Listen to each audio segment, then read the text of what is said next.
लोगों के मन में एक सवाल रहता है कि जहाँ पुत्र वधू भाजपा में है, ससुर कांग्रेस में है, और बीच में उनका एक बयान भी आया है कि मुख्यमंत्री को लेकर भी और यहाँ को लेकर भी कि वे अब उन्होंने अपने जन्मदिन पर भी एक संकल्प लिया कि वो भाजपा को जड़ से उखाड़ फेंकें। उनके बयान को किस तरीके से देखते हैं आप? देखिए ऐसा ये कोई पहला किस्सा तो है नहीं। चाहे आप भुवन चंद खंडूरी जी को देखिएगा, भुवन चंद खंडूरी जी भाजपा के मुख्यमंत्री रहे, लेकिन वहीं मनीष भाई कांग्रेस में थे, कांग्रेस से MP लड़े। डॉक्टर हरक सिंह रावत जी की बात कर रहे हैं, प्रदेश के बहुत अनुभवी व्यक्ति हैं, राजनीति को बहुत अच्छे से समझते हैं, और जो बात उन्होंने कही होगी सोच समझ के कही होगी। अपने कांग्रेस के नेता है, कांग्रेस की बात कही होगी, देखो उन पर टिप्पणी करने के लायक मैं खुद को नहीं समझती। बस ये बात ज़रूर है कि आज क्योंकि मैं यहाँ पर भाजपा का प्रतिनिधित्व कर रही हूँ, तो मेरी नैतिकता यही है, मेरी जिम्मेदारी यही है कि मैं अपने प्रत्याशी के लिए जो जिम्मेदारी मुझे दी गई है, अपने वोट मांगूँ, हमारी दीदी को जिताने में अपना योगदान दूँ। विधानसभा में 20 नवंबर को मतदान होना है। ऐसे में भाजपा के कद्दावर नेता भी मैदान में उतर चुके हैं और भाजपा प्रत्याशी के लिए जगह जगग भ्रमण कर रहे हैं। इस समय हमारे साथ मौजूद हैं डॉक्टर हरक सिंह रावत, जिनका कांग्रेस में बहुत बड़ा नाम है। उनकी पुत्रवधू अनुकृति गुसाई, वे आजकल कैदरनाथ विधानसभा के विभिन्न गांवों में जाकर ग्रामीणों से भाजपा के पक्ष में मतदान की अपील कर रहे हैं। इसके अलावा प्रधानमंत्री नरेंद्र मोदी की जो योजनाएं हैं, आप पुष्कर सिंह धामी की जो योजनाएं हैं जो धरातल पर उतर रही हैं, उनको लेकर भी लोगों को जागरूक कर रही हैं। तो धन्यवाद आपका। आप देख रही हैं कैदरनाथ विधानसभा में चुनाव चल रहे हैं, 20 नवंबर को मतदान होना है। आज जब हम केदारनाथ विधानसभा के अंदर हैं, और जैसे आपने कहा कि यहाँ की जो पूर्व विधायिका रहीं, स्वर्गीय दिवंगत विधायक हमारी स्वर्गीय शैला रानी जी, जो उनके द्वारा जो मांगे थी, मुझे बहुत खुशी है इस बात की कि हमारे प्रदेश के यशस्वी मुख्यमंत्री जी ने उनका शासन आदेश जारी कर उन सारे कामों को पूरा करने के लिए वो प्रतिबद्ध हैं, ये उन्होंने दिखाया है। और मुझे आगे भी उम्मीद है, जिस तरीके से हमने हाल में देखा कि आदरणीय मुख्यमंत्री जी ने क्षेत्र का दौरा किया और 600 करोड़ से अधिक की जो योजनाएं हैं उनकी घोषणा उन्होंने 2.5 साल के अंतर्गत में, आप सोचिए कितनी बड़ी एक पहल है वो केदारनाथ विधानसभा के लिए की है। मुझे पूर्ण विश्वास है कि केदारनाथ विधानसभा की जो जनता है इस बात को ज़रूर समझेगी कि हमारे जो देश के यशस्वी प्रधानमंत्री हैं आदरणीय नरेंद्र मोदी जी, उनकी जो आस्था, जो निष्ठा, जो प्रेम केदारनाथ से है, केदारनाथ धाम से है, केदारनाथ विधानसभा से है, वो हम सब ने 2014 के बाद देखा है।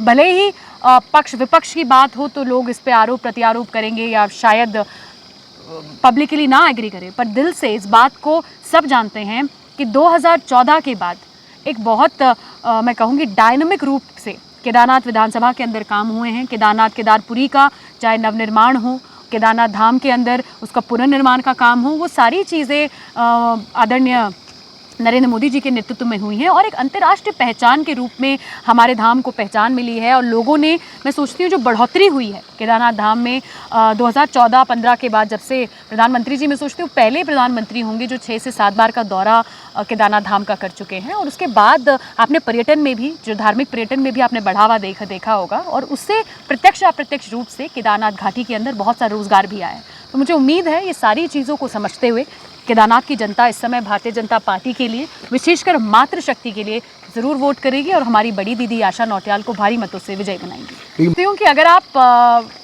थोड़ा इसका इतिहास देखेंगे इस सीट का और भारतीय जनता पार्टी का इतिहास देखेंगे तो केदारनाथ सीट पर हमेशा भारतीय जनता पार्टी ने मातृशक्ति को टिकट दिया है। 2002, 2007, 2012, 17, 22, और मुझे बहुत खुशी है इस बात की कि केदार बाबा का आशीर्वाद मातृशक्ति को 2002 में मिला, 7 में मिला, 12 में मिला, 22 में मिला, और मुझे उम्मीद है कि ये 24 में भी केदार बाबा का आशीर्वाद जरूर मिलेगा। जितना कारण यही होगा कि महिला को टिकट मिला है।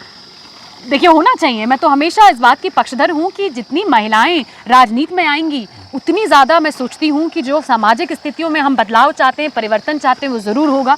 जो संवेदनशीलता मैं सोचती हूँ महिलाओं के अंदर होती है, वो वाकई भगवान की देन है। और जो मल्टीटास्किंग जो उनका नेचर है, जो जिस तरीके से वो सारी चीज़ें बड़ी कुशलता के साथ बैलेंस करके काम करती हैं, ये वरदान है महिलाओं को। और अगर हमारी दीदी को मौका मिलेगा, मुझे पूर्ण विश्वास है कि केदारनाथ के अंदर आदरणीय नरेंद्र मोदी जी के नेतृत्व में, पुष्कर धामी जी के नेतृत्व में आशा दीदी बहुत अच्छा काम करेंगी और जो विकास के कार्य हैं, जो विकास की घोषणाएं हैं, उनको गति देने का काम करेंगे। आप हमारे ठीक सामने देख रही हैं, यह एक प्राकृतिक स्रोत है। जी। इस पे मनोज रावत जी ने सवाल उठाए हैं कि प्राकृतिक स्रोतों पे भी सरकार टैक्स लगाने जा रही है, उसके भी बिल निकलेंगे। तो क्या मानते हैं कि सही बात है? देखिए, बिल्कुल गलत बात है। और मैं बहुत से ऐसे मुद्दे, सिर्फ एक ही बात नहीं है, बहुत सी बातों पर इस समय कांग्रेस के जो लोग हैं वो झूठ बोल रहे हैं। मैं सोचती हूँ कि ठीक है, आरोप प्रत्यारोप, चुनाव है तो कुछ तो लोग कहेंगे, लेकिन कुछ मुद्दे ऐसे होते हैं जो बहुत सेंसिटिव होते हैं, उन पर झूठ बोलना, उन पे भ्रम फैलाना ये एक सही बात नहीं है। जिस तरीके से आप कह रहे हो पानी पे टैक्स लगेंगे, कौन सी खबर उन्होंने पढ़ ली, या कौन सा उन्होंने ऐसा आदेश देख लिया, या किसने उनको ये बात बता दी, ये पूछ लीजिएगा उनसे कि कहाँ ऐसा उन्होंने देख लिया है। दूसरी चीज़, अगर जहाँ तक आप आरोपियों की बात कर रहे हैं, लगातार आरोप लगा रहे हैं कि शिला यहाँ से दिल्ली ले गए, किसी ने देखा? इतने मतलब मैं सोचती हूँ संगीन आरोप हैं, और इस तरीके के आरोप लगाने से कहना है कि मुख्यमंत्री स्वयं शिला को लेकर चले गए। अच्छा, आप भी मुझे बताइए, हाथ से प्रदय देखिए, आप मुझे बताइए, जब कभी किसी मुख्यमंत्री का दौरा कहीं लगेगा, या मुख्यमंत्री जी अगर कभी केदारनाथ धाम आए होंगे तो प्रोटोकॉल होगा, बिल्कुल झामताम सब कुछ रहता है। आप क्षेत्र में जा रही हैं तो लोग इस बात को लेकर मुद्दे पर चर्चा कर रहे हैं? बिल्कुल नहीं कर रहे हैं। मैं यही, वो सब समझते हैं। मैं वही आपसे कि शिला तो अंदर है ना, शिला की तो पूजा होकर अभी कपाट बंद हुए हैं, मुझे कोई बता दे। आप बताइए, मुख्यमंत्री जब कभी कहीं जाते हैं तो पूरा झामताम जाता है, प्रोटोकॉल जाता है। एक व्यक्ति, चलो छोड़िए व्यक्ति, कांग्रेस का कोई व्यक्ति बता दे कि किसी ने उनको शिला ले जाते देखा, कोई खड़े होकर कहे कि मैंने देखा, किसी ने नहीं देखा। देखिए कितना, मतलब मैं सोचती हूँ ये बातें अच्छी नहीं हैं, और हम एक मैं सोचती हूँ एक स्वस्थ लोकतंत्र होना चाहिए, जिसमें विकास के मुद्दों पे बात होनी चाहिए, ग्रोथ के मुद्दों पे बात होनी चाहिए। धार्मिक मुद्दों को लेकर, मंदिरों को लेकर राजनीति करना, मैं तो कभी उसकी पक्षधर नहीं हूँ। देखिए, केदारनाथ बाबा हम सब के आराध्य हैं, उत्तराखंड वासियों के आराध्य देव हैं, और हम सब के लिए धार्मिक आस्था का केंद्र है। उन पर टिप्पणी करना, उन पर राजनीति करना, ये एक अच्छी चीज़ नहीं है। साथ ही मैंने सुना, वो कह रहे थे कि दिल्ली में स्थापना कर दी। देखिए, मुझे लग रहा है या तो थोड़ी सी याददाश्त उनकी कमज़ोर हो गई है, तो मैं थोड़ा सा रिमाइंड करा देती हूँ, वापस याद दिलाती हूँ। 2015 जब हरीश रावत जी की सरकार थी, हरीश रावत जी मुख्यमंत्री थे, तो सबसे पहले अगर हमारे धामों का रेप्लिका बनाने का किसी ने काम किया, वसई मुंबई महाराष्ट्र के अंदर बद्रीनाथ धाम की स्थापना जिन्होंने करी या शिलान्यास करने के लिए पहुंचे, उस समय BKTC के अध्यक्ष थे गणेश गोदियाल जी, और हरीश रावत जी मुख्यमंत्री थे। तो शायद तब भी उनको एहसास हुआ होगा कि धार्मिक भावनाएं आहत हो रही हैं कि नहीं हो रही, या सिर्फ अभी एहसास हो रहा है कि धार्मिक भावनाएं आहत हो रही हैं। अगर ये सब चीज़ें गलत हैं, मैं तो कह ही रही हूँ गलत है, और मैं धन्यवाद कर रही हूँ पुष्कर धामी जी का, जिन्होंने कैबिनेट में प्रस्ताव लाए कि हमारे चारों धामों के नाम से कहीं देश के अंदर कोई दूसरा मंदिर नहीं हो सकता। हम आभारी हैं उनके।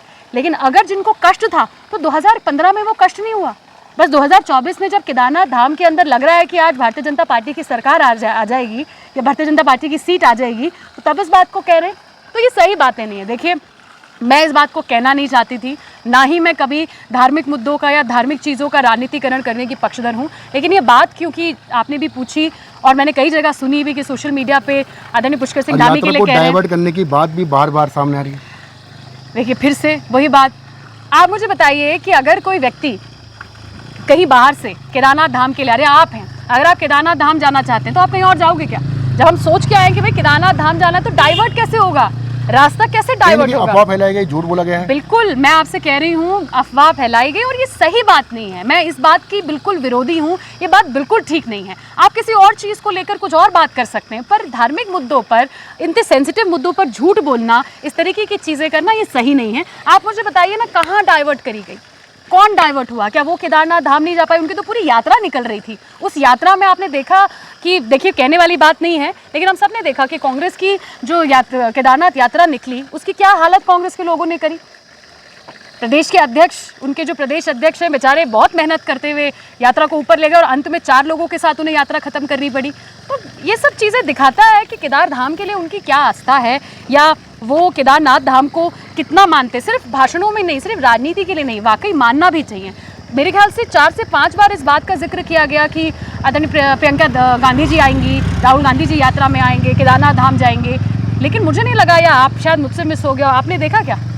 शायद किसी ने नहीं देखा। तो मुझे नहीं लगता, ये बात भी समझने वाली है कि आप बार बार कह रहे हैं कि हमारे बड़े नेता इसमें शामिल होंगे, और वहीं अगर हम देखें कि आदरणीय नरेंद्र मोदी जी 6 से 7 बार का दौरा कर चुके हैं, निरंतर इस क्षेत्र के अंदर जो ग्रोथ है, जो डेवलपमेंट है, उसको पर्सनल मॉनिटरिंग करें, तो ये डिफरेंस जो है सिर्फ मुझे ही नहीं, आपको ही नहीं, बल्कि लोगों को भी दिखता है।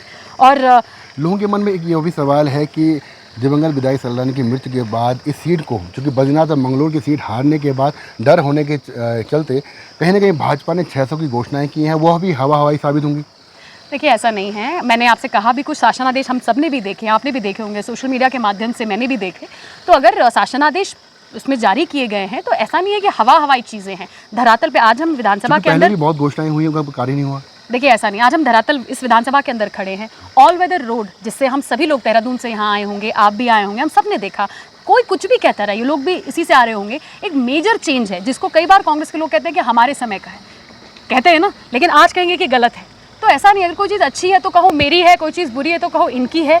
ये राजनीति का पहलू है, मैं समझती हूँ, लेकिन उससे एक बहुत मेजर चेंज इस क्षेत्र के अंदर देखा गया। आज रेलवेज हमारे यहाँ पहुँच गई हैं, बहुत से ऐसे काम हैं जो धरातल पे आप देख सकते हैं। केदारनाथ घाटी के अंदर इस साल भी 16.5 लाख से ज़्यादा श्रद्धालुओं ने दर्शन किए हैं, जबकि यात्रा अगर आप समझेंगे तो 34 दिन जो है इस बार कम हुई है, क्योंकि कपाट लेट खुले और जल्दी बंद हो गए। उसके बावजूद इतनी भारी संख्या में अगर लोग यहाँ आए हैं और उतनी भारी संख्या को सुचारू रूप से बैलेंस किया, उसको मैनेज करा हमारे मुख्यमंत्री जी ने। आपदा प्रभावित क्षेत्र रहे, आपदा आई, उसके बाद दोबारा शुरू करी यात्रा, अपने आप में takes a lot of challenge. इतनी बड़ी संख्या कोई मजाक बात नहीं है। जहाँ तक वो लोग आपदा पीड़ितों की बात करें, 2013 की आपदा अगर आपको याद हो, अगर 2013 में बहुत अच्छा काम कांग्रेस करती तो शायद कांग्रेस को अपना मुख्यमंत्री नहीं बदलना पड़ता।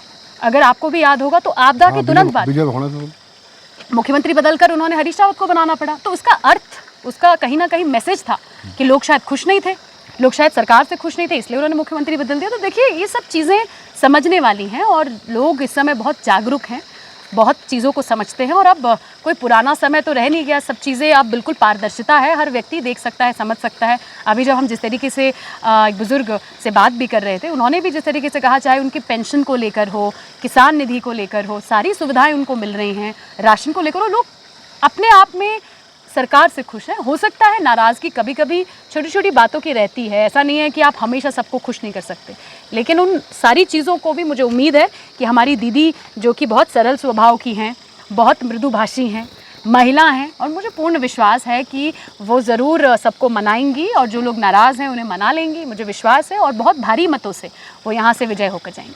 कहीं ना कहीं लोगों के मन में एक सवाल रहता है कि जहाँ पुत्र वधू भाजपा में है, ससुर कांग्रेस में है, और बीच में उनका एक बयान भी आया है कि मुख्यमंत्री को लेकर भी और यहाँ को लेकर भी कि वे अब उन्होंने अपने जन्मदिन पर भी एक संकल्प लिया कि वो भाजपा को जड़ से उखाड़ फेंकें। उनके बयान को किस तरीके से देखते हैं?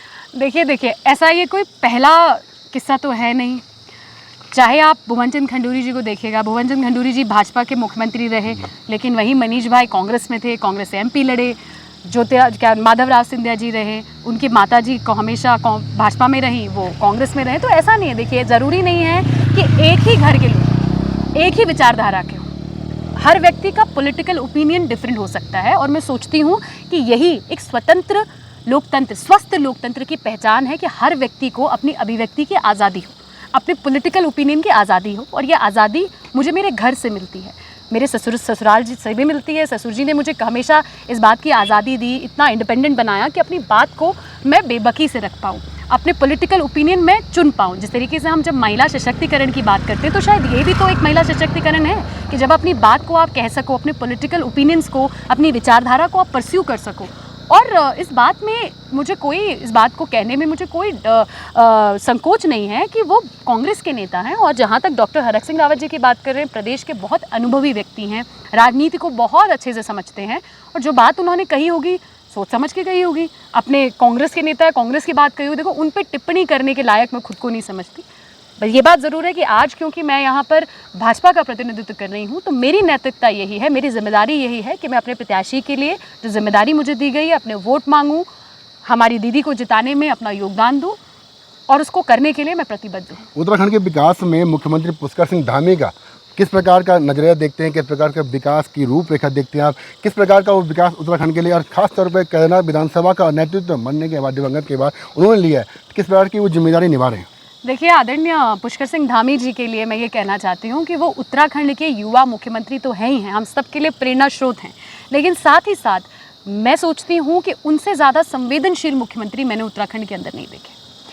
कुछ घटनाएं हैं, जैसे उत्तरकाशी की घटना हमने देखी, तो कैंप लगा के बड़े भाई ने वहाँ बहुत दिन अपना कैंप लगा के रखे, जो मतलब जो एक संवेदनशीलता एक मुख्यमंत्री के अंदर जनता देखती है, वो उनमें देखने के लिए मिलती है, जो ऊर्जा उनके अंदर हमें देखने के लिए मिलती है। आई थिंक ये सारी चीज़ें उन्हें अलग बनाती हैं। चाहे कल मरचुला की घटना हो या फिर केदारनाथ आपदा की घटना हो, उन्होंने बहुत संवेदनशीलता के साथ काम किया, बहुत तुरंत एक्शन, जिसको कहते हैं क्विक एक्शन, हमने उनके नेतृत्व में देखा है। आपने सही कहा, जब दिवंगत हमारी विधायक स्वर्गीय शैला रानी जी का देहांत होने के बाद उन्होंने केदारनाथ विधानसभा के अंदर आके कहा कि ये विधानसभा मैं विधायक के रूप में इस विधानसभा की देखभाल करूंगा जब तक हमारे चुनाव डिक्लेयर नहीं होते। और 600 करोड़ मुख्यमंत्री की प्रतिष्ठा का सवाल भी कह सकते हैं चुनाव को। देखिए, हमेशा रहता है, ज़रूरी नहीं है कि ये कोई हमें केदारनाथ विधानसभा से नहीं देखना चाहिए, बल्कि हमेशा हर चुनाव महत्वपूर्ण चुनाव है। भारतीय जनता पार्टी का आपने देखा ही है, ये हमारा कल्चर कहिए या फिर ट्रेडिशन कहिए, हर चुनाव को बहुत सीरियसली और हर चुनाव को बहुत मॉनिटरिंग के साथ परस्यू किया जाता है। हर चुनाव महत्वपूर्ण है, ऑब्वियसली उपचुनाव महत्वपूर्ण है, पर मुझे उम्मीद है कि जो घोषणाएं वो करके गए हैं वो ज़मीनी स्तर पर ज़रूर उतरेंगी और उनको उतारने के लिए आशा दीदी यहाँ से जीत के जाएंगे। और आप देखिएगा कि परिवर्तन जो यहाँ के लोग चाह रहे हैं, जो विकास के कार्य वो चाह रहे हैं, वो ज़रूर 2.5 साल के अंदर पूरे। एक आखिरी सवाल आपसे ये है, जी। केदारनाथ विधानसभा की जनता को क्या संदेश देना चाहेंगे भाजपा को लेकर? आप यहाँ क्षेत्र में आए, क्या संदेश देंगे कि जिससे वो भाजपा के प्रति एक अपना नजरिया रखें और यहाँ पर वोट कर सकें? देखिए, केदारनाथ की जनता इस बात को बहुत अच्छे से जानती है कि हमारी भारतीय जनता पार्टी और हमारे आदरणीय प्रधानमंत्री नरेंद्र मोदी जी किस तरीके से केदारनाथ विधानसभा को क्या उनका अटैचमेंट है, उनका लगाव है, उनकी आस्था हमारे केदारनाथ धाम से है और जो विकास कार्य उनके नेतृत्व में इस विधानसभा के अंदर हुए सब जानते हैं। ऐसा नहीं, अगर आप सिर्फ पक्ष विपक्ष करके नहीं पूछोगे और किसी से ईमानदारी से दिल पे हाथ रख के कसम खिलवा के पूछोगे तो वो व्यक्ति ज़रूर आपको बताएगा कि उनके आने के बाद इस विधानसभा के अंदर वाकई परिवर्तन हुए। और उन्होंने यहीं से कहा है कि आने वाला दशक उत्तराखंड का दशक होने वाला है। और मुझे उम्मीद है, मुझे पूर्ण विश्वास है कि हमारे नरेंद्र मोदी जी, आदरणीय प्रधानमंत्री जी के नेतृत्व में, बड़े भाई पुष्कर सिंह धामी जी के नेतृत्व में आने वाला जो दशक है वो उत्तराखंड का दशक होगा। केदारनाथ विधानसभा केवल उत्तराखंड में नहीं बल्कि पूरे देश के अंदर नंबर 1 विधानसभा के रूप में आगे बढ़ेगी, ये मुझे पूर्ण विश्वास है। और मुझे भरोसा है निश्चित रूप से केदारनाथ की जनता इस बात को समझेगी। इस चीज़ को समझते हुए हमारी बड़ी दीदी मातृशक्ति का जो प्रतिनिधित्व कर रही हैं आशा नौटियाल जी को भारी मतों से विजय बनाएंगी। धन्यवाद, बहुत बहुत धन्यवाद। ये थे हमारे साथ भाजपा वरिष्ठ नेत्री अनुकृति गोसाई जी, जिनका साफ तौर पर कहना है कि इस बार केदारनाथ की विधानसभा जो सीट है वह फिर से महिला प्रत्याशी जो भाजपा की हैं आशा नौटियाल के पक्ष में जाएंगे। और जो भाजपा के काम यहाँ पर हुए हैं, जो 600 करोड़ की घोषणाएं हुई हैं, उनका कहीं ना कहीं लाभ यहाँ की जनता को बहुत जल्द मिलने वाला है। ऐसे में वो भाजपा के पक्ष में वोट करेंगे। रोहिणी